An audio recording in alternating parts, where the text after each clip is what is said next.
Good afternoon. Good afternoon. Welcome once again to the Renaissance Man. My man Bernie is calling in. He's on the line. I'm Rolling Bubba Grimes here, engineering and producing this segment of the Renaissance Man. It's about 12:15 Eastern Standard Time here in the nation's capital.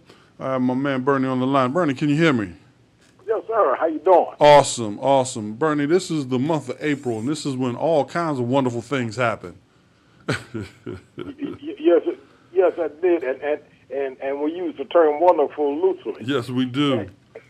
I understand that you've been doing some homework on President Lincoln's assassination and some of the folks that have been involved with it. Once again, you won't be able to call in, but tune into us live at www.elifemedia.net. elifemedia.net, powered by live music for you. Once again, I'm Rolling Bubba Grimes, the chocolate date that comes on Monday night here with my man Bernie from the Renaissance Man. Comes on every Thursday, 1 o'clock to 3 o'clock p.m. But because he's on sabbatical assignment, we decided to give him a call and tune in.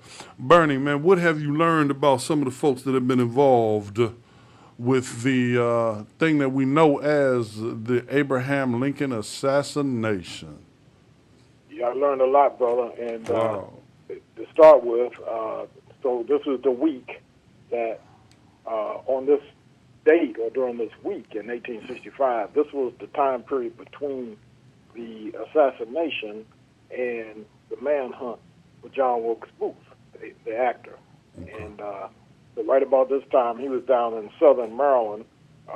We know 152 years later where he was. He was in a pine thicket, hiding out outside of southern Maryland farmer and slave owner house. But they didn't know it. Right. So as Renaissance Man always does, I'm a history fanatic, but I always bring that little known aspect of history that involves African Americans that so prominently gets omitted from our Right. formal education. Right. So let's go back a little bit. You got those images I sent you there, Roland? Yes, sir. I have several images, and as you talk about it, I'll dig them up. All right, and my beloved listening audience and viewing audience can see those. Is that Yep. correct? Yes, sir. All right. Well, look, pull up the one that deals with what appears to be a riot, which it was a riot. It's a colored lithograph Yes. showing some civil disturbance. Yes. That occurred on the 19th of April in 1861. Now, I'm going back a little bit. That's 4 years before the assassination of the president. But this is in response to Union troops traveling by train from Massachusetts through Baltimore on the way to Washington. And if you go to Baltimore now, there's a museum called President's Station Museum, and it's named after what was a railroad station there. And there's another railroad station in downtown Baltimore called Camden Station, and it has a train yard outside. In fact, they named the Orioles ballpark after that, Camden Yards. Well, during the Civil War time period, travelers coming from the north, like from New York or Philadelphia, en route to the south, there was a changing depot in Baltimore. But for whatever reason, the tracks had not been completed between the two stations, which were both in downtown Baltimore. So passengers had to disembark from that southbound train from Philadelphia, take a horse-drawn trolley across Pratt Street, and then get on another train at Camden Station. We're only talking about maybe 3 or 4 blocks. But that trip to the south would have to be interrupted by a land hike or carriage ride or horse-drawn trolley. Okay. Well, on April 19th, 1861, the 6th Massachusetts Regiment, along with a volunteer outfit from Pennsylvania, Pottstown, Pennsylvania, was en route to Washington. they made this transition that I just talked about, where they had to get off the train, and in the case of these soldiers, instead of getting on a horse-drawn trolley, they simply marched down Pratt Street to continue that journey from Camden Station on down to Washington. But they were met with an irate crowd of pro-Southern sympathizers. Now, let me talk about that. The image you see is the riot that occurred where citizens of the city of Baltimore were pro-slavery, pro-secession. However, the state of Maryland never did secede. But the sentiment in Maryland, and Baltimore particularly, was an anti-union, pro-slavery, pro-Confederate mindset. And they attacked these soldiers of the 6th Massachusetts, and the soldiers fired back. But Brother Roland, in our lifetime, we know of a similar situation at a place called Kent State. It was almost the exact same scenario, except the idea of it was that these people were protesting the fact that these Union soldiers were coming down to support the Union, and they attacked them, and the soldiers fired into the crowd. Strangely enough, in the Kent State scenario, from what I recall, the militia essentially went after the students. In this case, you also, as I look at the picture, these individuals are depicted in civilian clothes. So they weren't, I guess by then the Confederate Army had disbanded to some extent?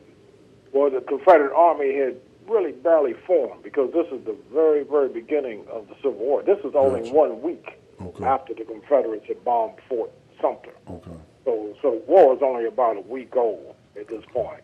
But the people you see in the picture, the citizens, are simply townsfolk in Baltimore. These are dock workers. These are blue-collar workers that worked in the shipyards and on the railways, and just a typical blue-collar, rabble-rousing crowd that opposed Lincoln and his policies. And they were irate at the presence of Union troops marching through their city. Now, and let me just say this, too. Lincoln was in a very precarious position at this point, because had Maryland seceded, like Virginia had, the federal city that we love, called Washington, would have been surrounded by enemy territory. So Maryland was just on the verge of seceding, because, as you can see from this riot, they were definitely pro-slavery. However, the president had to take drastic measures to make sure they didn't secede.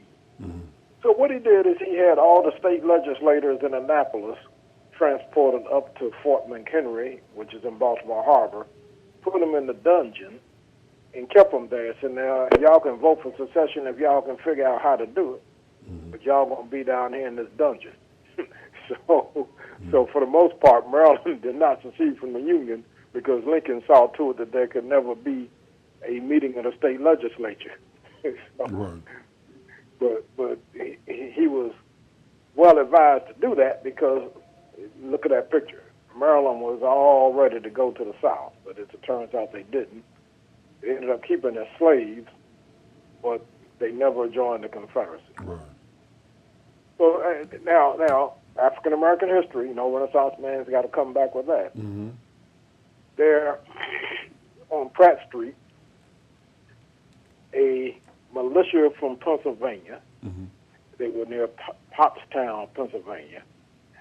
And they were also marching down Pratt Street. And a brick came out of the crowd and split the lip of one of the militiamen, who was a black man by the name of Nicholas Biddle. He was an elderly black man from Pennsylvania who had joined that militia, and he was marching through Baltimore on Pratt Street when a brick came out of the crowd, hit him, and of course it split his lip, he bled. So arguably, the very first bloodshed of the Civil War occurred right there on Pratt Street, and it was a black man's blood that flecked the streets of Baltimore, as the lyrics of the state song from Maryland, Maryland, my Maryland. It says, avenge the patriotic gore that flecked the streets of Baltimore. And that was the reference to the black man, Nicholas Biddle. And there's a Biddle Street right there in downtown Baltimore. And I still haven't confirmed whether it was our man Nicholas that they named it after. Right. But there you go. The Civil War was a week old, and you had this riot in Baltimore, and African American spilled blood, not unlike the American Revolution. Crispus Attucks, the first American to spill blood in the effort to break away from England. So these are the things that need to be said. And Renaissance Man, if he has anything to do with it, I'm currently working on another book that will hopefully come out soon. It's going to be called Periphery. And what it talks about is various well-known episodes of American history that we know fairly well, but we don't know the intricate involvement and the behind-the-scenes involvement of African Americans. And it's incidences like Nicholas Biddle spilling blood, Crispus Attucks spilling blood, and other things like that. More about that later. Renaissance Man will talk about that further down the pipe. But this is an example of that. Now, if you want to go to fast forward about 4 years, show the audience that map of Southern Maryland. Say that again. If you want to fast forward about 4 years, show the audience that map of Maryland. Okay. Okay, the map that you guys are looking at shows the escape route of John Wilkes Booth. And there were several stops that he made between the night of April 14th and till he was finally captured on April 26th. So he shoots Lincoln on Good Friday evening, April 14th, at the Forest Theater. So the whole scene on this map starts at 10th Street between E and F Street in Northwest Washington. Right. The president and Mary are watching a play called Our American Cousin. John Wilkes Booth is an actor, has played many times in the Forest Theater, including in the presence of President Lincoln about 2 years earlier. He also is familiar with the play Our American Cousin. So he wants to make sure that when he does what he's going to do, that the gunshot will be drowned out. And he ensures that by making sure that when he struck, it was at the height. Is that the height of the is either at the height of the play or right after something happened where people would clap or laugh? Laugh, exactly right, brother. He knew that there was going to be a line in there where the audience was going to just be rolling in the aisles, roaring with laughter. And at that same moment, there was only going to be one actor on the stage. So his plan was to shoot the president, stab General Grant, who wasn't there, but he had a knife for him just in case, leap down off of the balcony and down onto the stage, run out the back door to a waiting horse, and then follow that route that you guys can see going down through Southern Maryland. Well, the plan didn't quite work that way because General Grant didn't show up. So the only person he had there was Lincoln. But the Lincolns had invited another couple as their guests since the Grants had declined. And I'm not going to say Mary Lincoln was hard to get along with, but her cantankerous personality probably saved General Grant's life. And I say that because when the president approached the general about coming to the theater, he ran it by his people, as we like to say. And Miss Julia Grant, in 21st century parlance, said, "Ain't no way in the world I'm going to sit there for 2 hours with that heifer," referring to Miss Lincoln. Right. Now, I'm not going to say Miss Lincoln was hard to get along with, but ain't nobody want to sit Nobody with her want for 2 hours in a play. Right. So you don't have to say she was hard to get along with. Yeah. Wow, Then amazing how that may have saved the next president's life, huh? yeah, because Mrs. Grant said, under no circumstances am I going to the play with that woman. So the Lincolns had to find another couple, so they found a young couple, a young engaged couple, a major in the Army, Major Rathbone, and his fiancee came along, and so that's who was in the box with the president when Booth came in. Now, Mrs. Lincoln, as I said, was pretty much eccentric. She would laugh hysterically at something that was only mildly funny, and she would cry hysterically at something that was only mildly sad. There was one occasion where the gardener at the White House was tending to the trees around the South Lawn, and Mrs. Lincoln came out to him and demanded that a particular tree be cut. And the gardener was taken aback because he had been given specific instructions that this tree had been planted by President Adams, who was the first president to occupy the White House.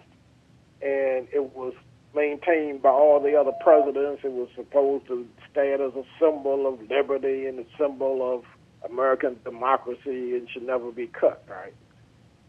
So Mr. Lincoln tells the gardener, "You cut that tree."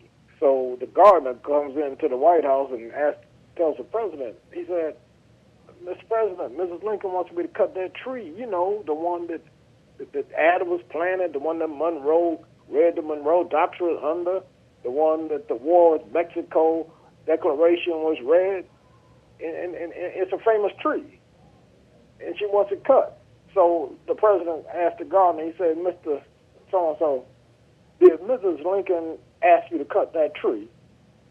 And the gardener said, yeah, that famous tree. And Lincoln's response was, "For God's sake, man, let it be cut." So I ain't saying she's hard to get along with, but anyway, the next picture there, brother, and it shows that map. He leaves the Forest Theater because he goes out the back door. Right. There's a horse waiting, and you can still see the alley there. It's still behind the Forest Theater, and one part of the alley comes out to F Street, right there between 9th and 10th on F. And the back of the theater is like a T-shaped alley back there. And in Washington during those days, like a lot of cities, there were a lot of people that lived in alleys. Like poor people had little shacks that were not on the main streets, but were behind the main streets. So this alley actually had people there with, gardens and yards, and their entrance to their houses was right there in the alley. So there were several people that saw Booth ride up to the theater that day and saw his horse there that evening. And a couple of little boys, about 12 and 11 years old, whose bedroom, their house was on 9th Street, and their back bedroom faced the alley. And it was a Friday night, so I guess they were up late. And around 10:30, they saw a man frantically getting on a horse behind the theater and riding for all he was worth up to F Street, okay? And obviously that was Booth having shot the president. So he leaves by way of F Street. He goes down 9th Street, goes down Pennsylvania Avenue, and eventually finds himself about to cross what is now what we call the 11th Street Bridge. Now, if you grew up in D.C., there was a bridge right there in front of the Navy Yard. There was a drawbridge. Now they have an intricate interstate system there now. 695 or that new freeway system that crosses right there off of 11th Street. But at the time, there was an old wooden bridge, and Booth, against all orders, was allowed to cross. The guards had kind of relaxed their little duties because the war was now over. But Booth was able to cross, and he went right over there now. If you realize where Good Hope Road kind of comes down and meets Martin Luther King Avenue, right before you get to the big chair, this is where Booth would have gone. And he went up the hill, that Good Hope Road. They called it Good Hope Hill, right by Marbury Plaza Apartments. And then he found his way to Branch Avenue. And so if you look at the little map, he's going down what is now Branch Avenue, going down toward Clinton, Maryland. At the time, Clinton was called Surrattsville. That sounds familiar, right? Yep. And that was the woman whose house they had all plotted this kidnapping and the assassination of the president. But there's still a Surrattsville High School. Yes, it is. Right, and the name of the city is now changed to Clinton. And Mrs. Mary Surratt had a tavern down there, and you can still see it. And he stopped there that night, and he got some guns and some whiskey, along with one of the other co-conspirators, David Harrell. And the map will show that he then continues on down Branch Avenue, and he goes into Charles County near Bryantown. And about 4:30 in the morning, he stops at a doctor's house, and that's Dr. Mudd. Now, why does he stop there? Because that jump from the stage didn't quite go like the script said. And normally, Booth, athletic as he was, makes that jump. It's only about a 10-foot jump. He makes that jump normally with ease. But after he shot the president, the major who was sitting in the box with the president recognized the fact that he had just shot him. And as Booth began to jump over the balcony, he grapples with Booth. Booth slashes the man's arm, but he's still able to fight a little bit. And he grabs Booth's coattail as he's about to jump over the balcony. And since the president was there that night, they had all types of flag and bunting hanging over the balcony. And the spur on his boot gets caught on the flag, and Rathbone is grabbing his coattail, so that makes him fall awkwardly to the stage, so he snaps that little bone in his leg called a tibia. And then he runs out the back door. He's limping, but at this point, like an old ball player, Brother Roland, my man running on adrenaline at that point, ain't he? He probably didn't feel a bit of that broken leg because of the adrenaline pump that he had just, based on what he had just done. But by the time he got down to southern Maryland, the pain in that leg was probably killing him. Yep. So he goes to Dr. Mudd's house. So now, Dr. Mudd was aware of who he was at the time, correct? Was unaware. According to Dr. Mudd. According to the prosecutors in the trial, he knew him. Okay, jumping ahead now. But we do know in history that Booth had met Mudd before. Matter of fact, they had met right in Washington at one of the hotels down on Pennsylvania Avenue a few months earlier. Because Mudd was involved with the Confederate Underground. And at one point, Booth and the guys were going to try to kidnap Lincoln. So Mudd and Booth had met. Now, there's no indication that Mudd was any part of the plot to assassinate the president. However, he knew Booth. Now, Booth came there that night in a disguise, according to some sources. And some would argue that maybe he didn't recognize Booth.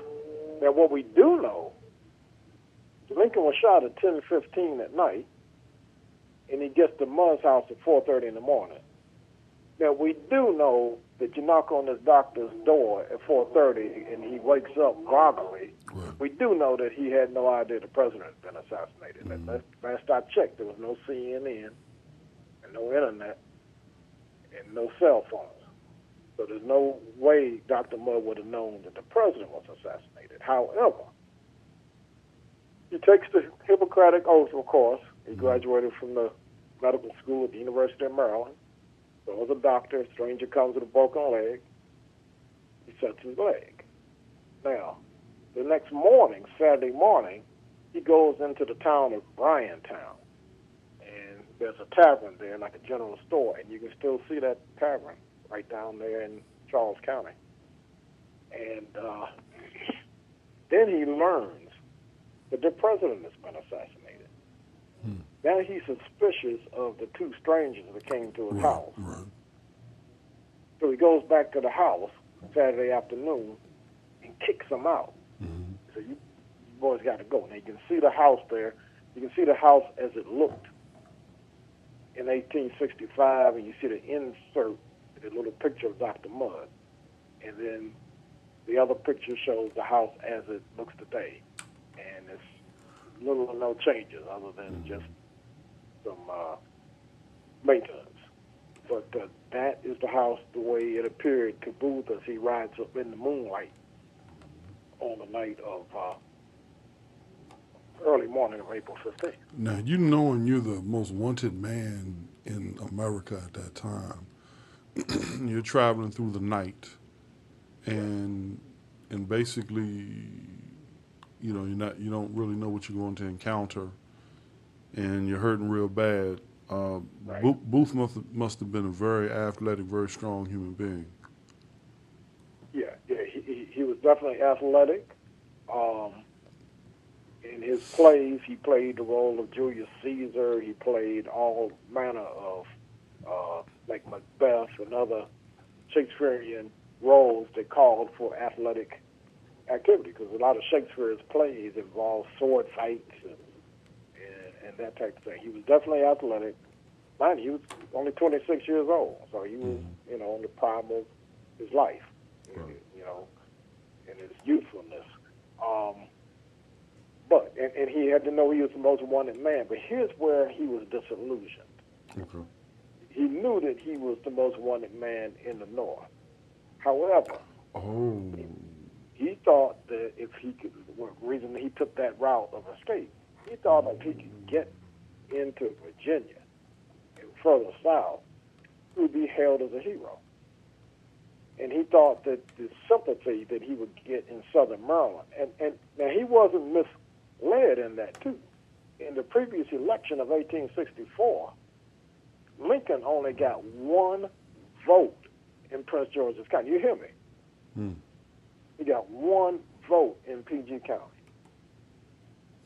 Southern Maryland was no friend to the black folks. No friend, right? No friend to any administration that even spoke of abolition. All right, I'm gonna type this to folks. Say that to me again. Abraham Lincoln in 1865. Election of 1864. Only got one vote in PG County. And that guy was nearly lynched and run out of the county.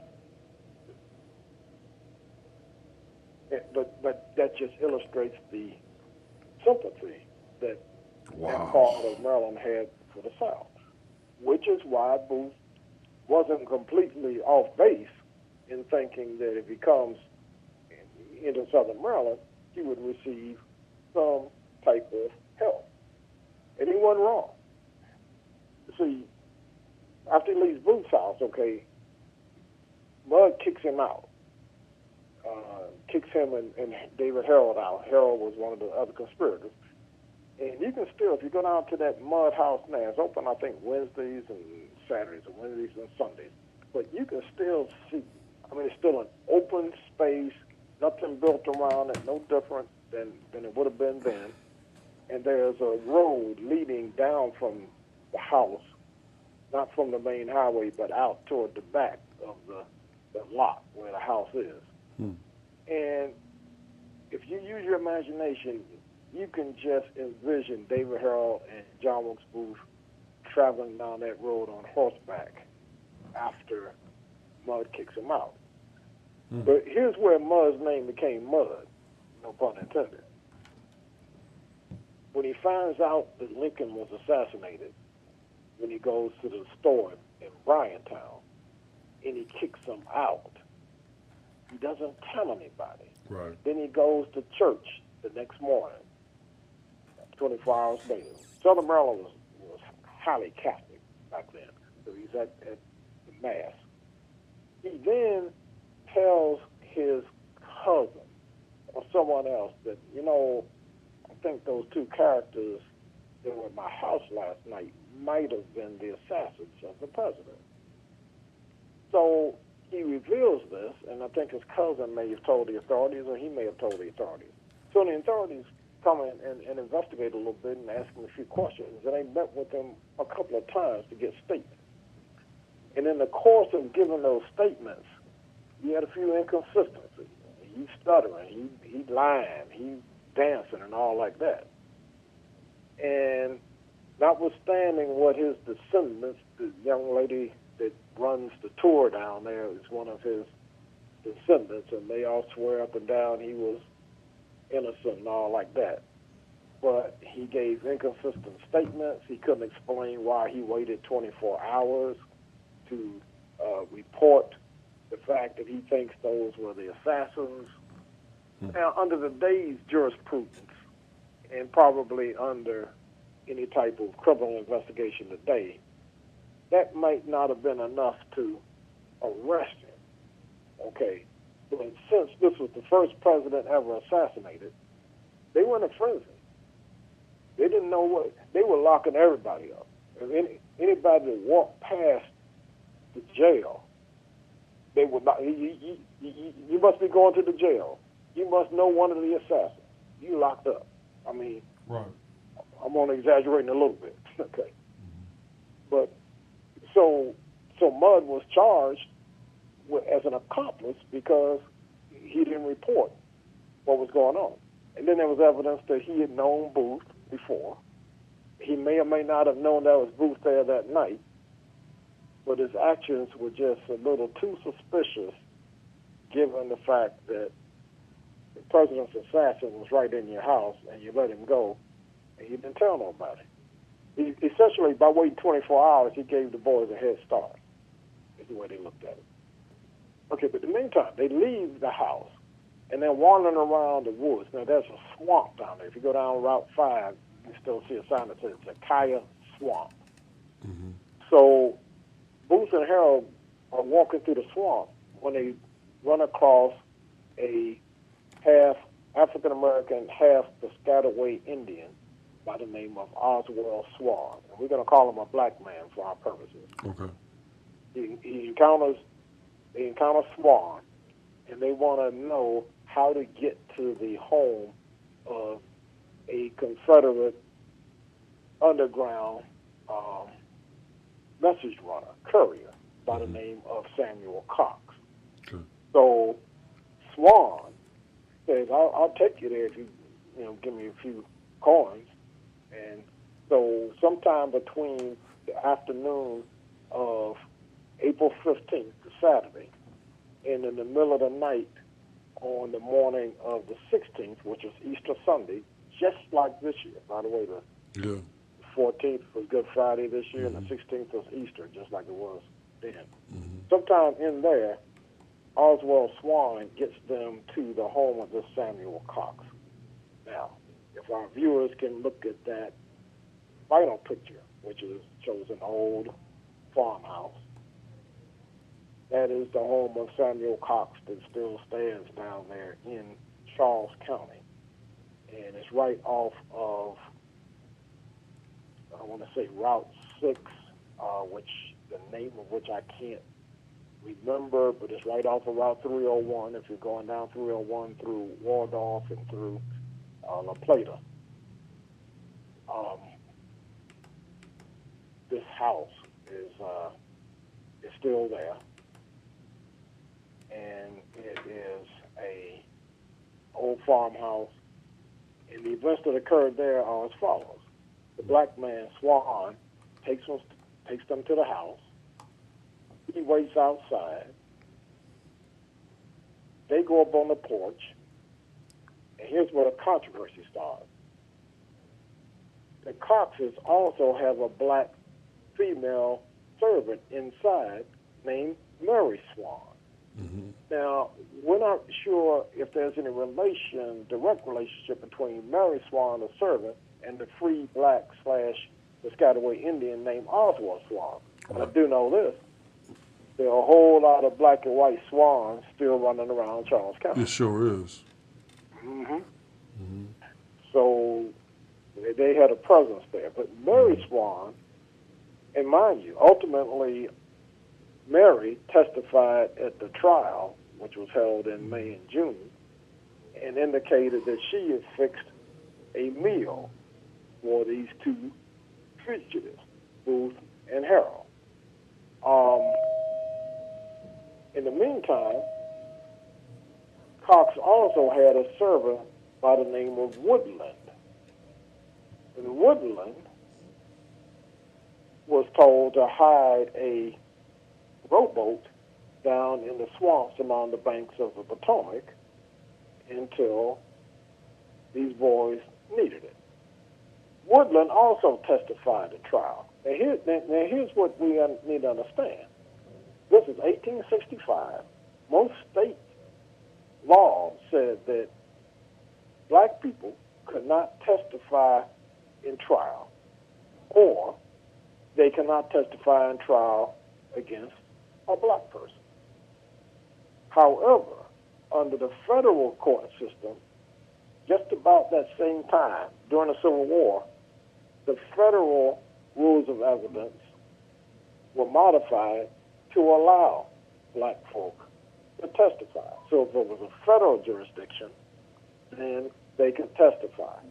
But that was a very brand new policy. The state courts were still of the policy that blacks couldn't testify. But if you ever read the transcript or review the transcript of the trial of the conspirators, that took almost 2 months and hundreds of pages of transcripts, there were well over 50 African Americans that testified at that trial in various capacities. Mm-hmm. Mary Swan, who fixed the meal for Booth and Harold at that farmhouse you see. Or William Lucas, who later on rides Booth and Harold in a bale of hay. Once they cross into Virginia, they invade the home of a home invasion, like we call it today, of a free black farmer by the name of William Lucas, and force his son to hide them in a bale of hay and take them down to the Rappahannock River to the ferry. Lucas testifies at trial. And brother, I know I've used up a bunch of our time, and I'm probably at the edge, but I'm going to close this episode by this, and I'm going to continue on with my research and report back to our folk next week. But I'm going to close this episode out by pointing out how African Americans were very impactful in the very controversial decision to try these conspirators. Now, I jumped ahead. Booth was ultimately killed in a barn once he made his way down to Caroline County, Virginia. But Harold, his companion, was brought back, and he, along with 7 other people, including Mary Surratt, Dr. Mudd, 2 conspirators that were part of a kidnapping plot that never got off the ground, Samuel Arnold and Michael O'Laughlin, and then the widow, Mary Surratt, and Edmund Spangler. Those 8 people were tried down at Fort McNair in a military tribunal. Mm-hmm. Under the modern law of military law, which I was well versed in, under no circumstances are civilians, I won't say under no circumstances, under very limited circumstances are civilians ever going to be tried by a court-martial or tried by a military tribunal.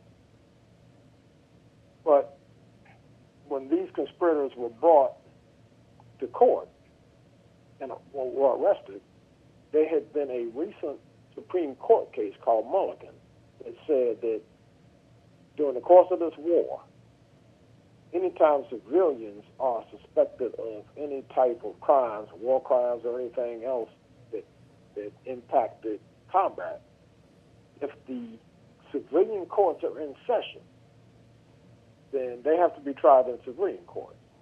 What do they mean by in session? Well, there was, martial law could have been declared, and if a particular part of the country or state or county was under martial law, then all of the state functions would be suspended, and federal jurisdiction would take place, and military jurisdiction would prevail.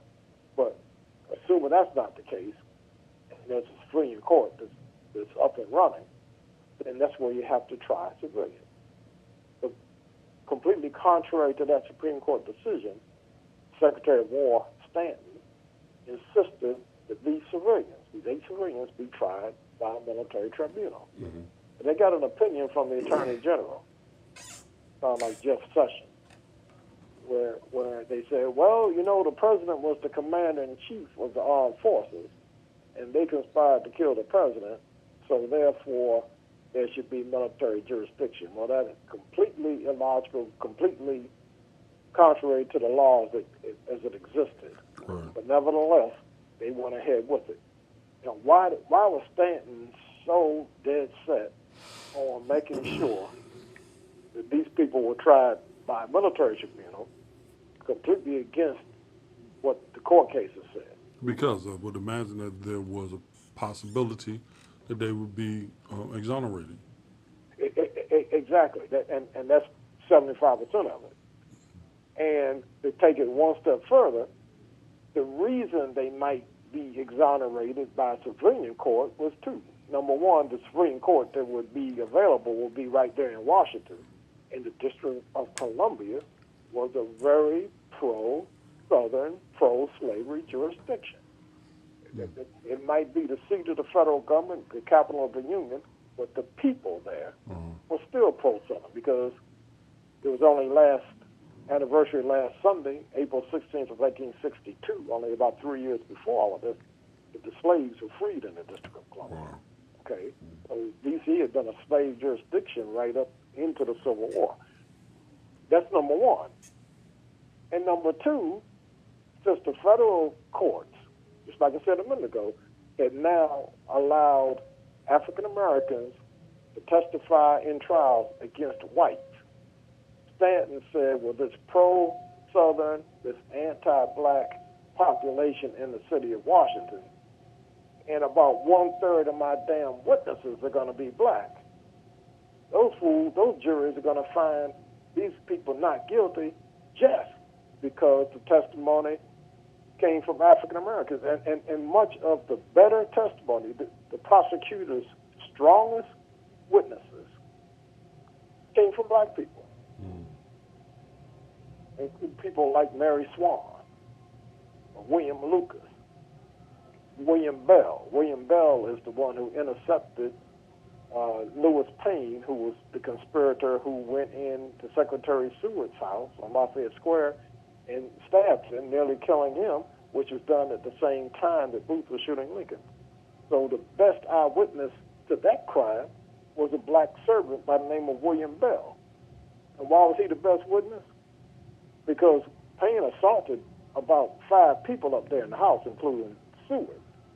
And you would argue, well, why would the secretary need to worry about a black man? And there were 5 other people up there. Well, Bell was the only one that wouldn't get his behind handed to him. Everybody else was dazed, dizzy, knocked out, teeth knocked out. So they could have easily been impeached. A good defense attorney like me would say, well, how do you know what kind of hat the man had on? When your eyes black, when your eyes closed, didn't he knock you into the wall?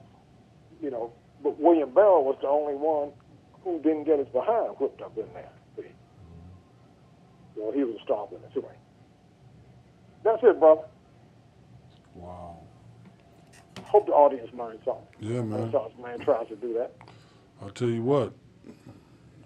I know I did. It's funny because now as I look at it, and we're driving through those, I remember driving through those areas. I'll be going back that way on May 13th. We're doing a Rolling Rhyme show live on stage in Indian Head, Maryland. Wow. Okay, there you go. Yep. So we'll be connecting with the Bryan's Road folks and the Port Tobacco folks and quite historical playing at the Indian Head Black Box Theater. And Renaissance Man will be invited to join us on stage and tell folks about the importance and relevance of history in our modern day world. And we're going to have a band accompany us, and they're going to play during the commercial breaks just like you see on the Tonight Show. All right. So we're going to do something real special, but we're doing it right in that area. Now, I will be honest with you, growing up, I was scared to death of that area. It just wasn't a very, very accommodating place for people of my skin complexion. However, there were a number of families that lived there and lived in those areas, grew up in those areas, and they were pretty comfortable with it from what I understand. But as a visitor, I guess they could smell D.C. on my skin, a little bit different. And honestly speaking, with those who don't know, there was a big difference between how you were viewed if you were from one of the counties in Maryland and how you were viewed if you were from D.C. They sort of knew or kind of felt like they had the Negroes in check in the counties of Maryland, but the ones from D.C., they were a little bit more unruly. They were a little bit less constrained, and we had an idea that we could be free, and that was a problem for a lot of the authorities at that time. So, as much change as they say, the same as it ever was. As much as things change, the more they remain the same. That's why Renaissance. May 13th. May 13th. So that's why Renaissance happens all history long. Ladies and gentlemen, once again, my good friend, the Renaissance Man, just reporting in, man, with some amazing history. I posted some of it on Facebook for those of you who are tuning in, listening in. And I think it's just amazing when we say that Abraham Lincoln received 1 vote in 1864 election from Prince George's County, Maryland. Good gracious alive. All right, Bernie, man, I do appreciate you. We're looking forward to next week. Yes, sir. Always a pleasure, brother, and I'll be there on the 13th, if no other reason, because you, my friend, invited me. That's enough for me. Thank you, brother. God bless. Hey, folks, we're going to sign out. The next show comes up tonight at 6 o'clock p.m., The Real Deal with Nina Howard, followed by DJ 640 and 320 coming at you at 8 o'clock p.m. tonight. Wait a minute. Hold on. Let me make sure I got all my notes right. Yes, that's at 8 o'clock p.m. From 8 to 10. So Nina Howard and The Real Deal from 6 to 8, and DJ 640 and his better half, DJ 320, coming on at 8 to 10 tonight. Hey, folks, we're signing out. Renaissance Man, say goodbye to the peoples. Goodbye, people. All right. All right, God bless. All right. See you next week. God bless. Bless Bye-bye. you.